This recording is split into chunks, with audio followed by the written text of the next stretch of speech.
They knew how to celebrate back in 1973 when Britain joined what was then called the Common Market.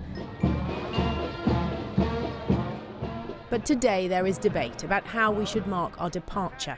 The Prime Minister will of course be celebrating, but is looking for ways to allow Big Ben to chime at the stroke of Brexit. We're working up a plan so that people can bung a bob for a Big Ben bong, because there are some people who want to bung. I haven't quite worked it out. Britain is renowned for its ability to make even mundane state occasions into elaborate set-piece pageants. So it would be unusual for a major national turning point not to be marked with traditional British pomp and ceremony. But leaving the EU is still a divisive issue, and many Remainers will be unhappy if there is any kind of state-sanctioned celebration. Whereas for others, the 31st of January is a day of triumph. A time to celebrate renewed democracy and opportunity for Britain. The 2012 Olympics showcased the country to the world.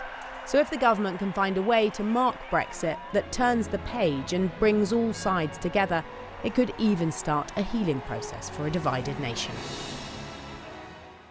Now, I'm joined from Strasbourg by Claire Fox, Brexit Party MEP, and in the studio by Jude Kelly, who was Artistic Director of the SouthBank Centre until 2018 and was on the board of the Remain campaign in 2016. And Claire Fox, if we start with you, how do you think the 31st of January should be marked? I think it's appropriate to mark it because it's been a long time coming. I think it's wrong for the way that you presented it as the only people who will be celebrating leaving the European Union or people who voted leave, because actually one of the most interesting things that's happened over the last 3.5 years is how many people who voted Remain now understand that actually not seeing through that mandate would have been a betrayal of democracy. So for me, this is a celebration of people power, of people actually proving that voting is worthwhile.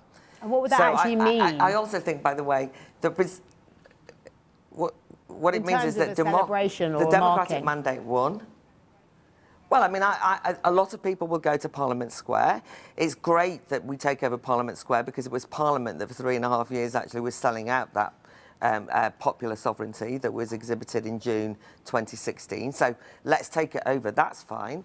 Big Ben is the symbol of the UK, and it's appropriate that it rings. But I mean, I don't want to fetishise the form of it. The way that you presented it, though, was that somehow there was some kind of therapeutic moment that we had to kind of watch our tone. I'm not interested in being triumphalist. I don't want to kind of gloat, but I do think that this is something to celebrate. I also think, by the way, that it's an exciting historic moment for the UK because it's an opportunity to say, right, OK, this is going to kickstart what the UK looks like in the 2020s. Let's all come together and plan what that might look like. And now we have a democratic way of holding those politicians who run society to account with no alibis or scapegoats of the EU. And I think that there's a great deal that can be done. There's some negative things you've just said about, you've reported on the grooming gangs and some of those problems. Let's be honest about those and confront them. You've talked about state aid. Maybe that's necessary. Let's have a big economic discussion about the future. Don't just kind of trivialise this by turning it into what happens on the 31st. But on the 31st of January, it is perfectly reasonable for people to celebrate and go, wow, we got what we demanded to happen, and that took some doing. Let me bring in Jude Kelly. Saying quickly, we don't want to trivialise this, of course. It's not just about the 31st, and I don't agree that that's how we presented it in the piece, but although Claire Fox thinks that's the case. There is a story in the Telegraph today that the Prime Minister wants to avoid triumphalism and that there'll be muted celebrations, things like the Union flag flying in Parliament Square. You were on the Remain board. You know, what do you think now should happen in terms of marking this? Well, I think it's right that we observe a moment of our history where something fundamental has changed. And I think that symbols of observance are part of what we as humans do.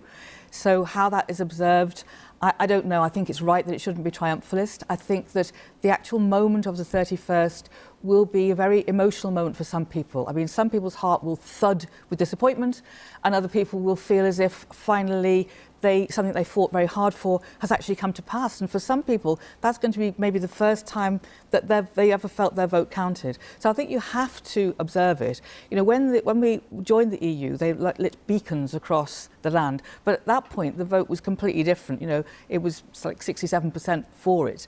We're in a very different landscape. It's been 3 years of difficult, sort of hostile landscape.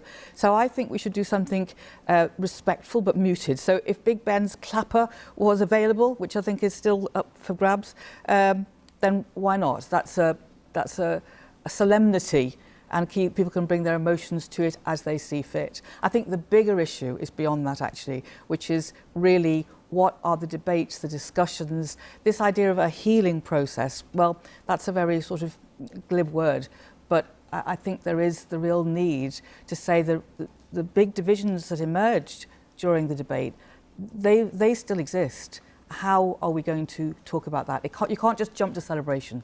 Claire Fox, I mean, can it be unifying, do you think? Should we perhaps forget about trying to appease people who lost and actually think, leave one, this is a really important moment to mark, let's mark it and let's enjoy it? Yeah, and I'm going to do that. I just don't want to be, you know, Brexit isn't a thing that's done. A lot of us will be celebrating. But, you know, since I said I was coming on Newsnight tonight, I've been getting quite a lot of abuse of people who are saying things like, you know, one professor saying, you know, I can't forgive you stirring up hatred and unleashing a monster. You know, so there are people who are not going to let this be a moment in which we can celebrate without trying to turn it into a rather vicious, toxic, nasty experience. And, you know, some of these people are very well-respected leaders in society. So I would urge people to try and avoid that. But just in terms of, I really agree with Jude about the symbols of observance. I think that's important. This is a historic moment. But I also think no matter what way you voted in 2016, what's been proved by what's just happened in terms of at last proving that we're going to enact this vote, is that change is now possible. Can you imagine what it would feel like if you'd voted in good faith for that referendum and you'd been deprived of that happening? Then you'd believe that there was no possibility of ever changing anything. So anyone who's aspiring to change any aspect of society, and God knows there's lots to change, young people who Remainers, anyone with a bit of hope, a bit of a spark about them, I hope that they see this as a celebration for what can happen when people say we want to change something and it changes, and that even when the establishment, the politicians try and stop you, you say, no, we won't let you, you've got to listen to us, we're in charge. And Jude Kelly, I'm sorry to interrupt because we're running out of time. Everyone. I'm sorry, we're running out of time. Jude Kelly, just quickly, I mean, is there a way of it being unifying? I think, you know, when you were involved at the SouthBank, you put on same-sex marriage festivals. Not everyone was in favour of that at the time, but... Well, when that same-sex marriage went through in Parliament, we observed it by holding an enormous wedding ceremony over a weekend where 500 couples of all different backgrounds married as a sort of symbol of, yes, of a new step in democracy. And I think that, you know, many people who didn't approve of that Parliament Act would have been upset. But so I think Claire's right in the sense that you must mark that change happens in a democracy, but that's not the same as being triumphalist. And I think the really important thing is what we do next. We're going to have to end it there. I'm sorry we've run out of time. Jude Kelly, Claire Fox, thank you so much.